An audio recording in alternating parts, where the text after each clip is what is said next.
माँ और शिशु सुरक्षा कार्ड। आपण सब माँ मानक पाखरे माँ एवं शिशु सुरक्षा कार्ड निश्चय थिबो। एहाकू एमसीपी कार्ड मध्य कहते।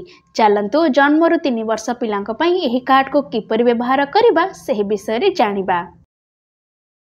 एही कार्ड रे शिशुर लालन पालन विषय कह जायछि, जहाको बुझिबा अत्यंत जरूरी। उदाहरण स्वरूप शिशुर आचरण को नहीं जदि कोनोसी लक्षण देखा जाए तेबे डाक्तरक पाखकू जिबा आवश्यक।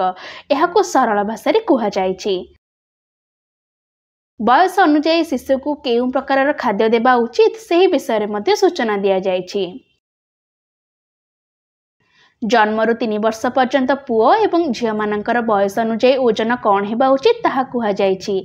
ओजन दृष्टि पिलाटी पुष्टिहीन अटे कि जदि पिलाटी पुष्टिहीन अछि तेबे केउं स्तर रे अछि एहाको किपरि जानिबा सेही संबंध रे मध्ये सूचना दिया जायछि। एहा व्यतीत शिशु को जन्म ठारू केउं टीका देबाको पड़िबो ओ केउं व्यवधान रे दिया जिवो सेही विषय मध्ये सूचना रहिछि।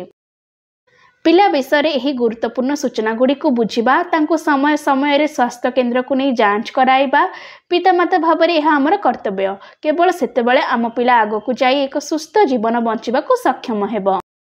तेबे यह थिला माँ और शिशु सुरक्षा कार्ड विषय रे सूचना। आशा करूछु आपनको एही वीडियो रे सूचना पसंद आसीथिबो एवं आपण वीडियो रे दर्शा जायथिबा सूचना गुडी को बुझिथिबे। एभली किछि गुरुत्वपूर्ण वीडियो सहित आमे पुणी थरे देखा हेबा।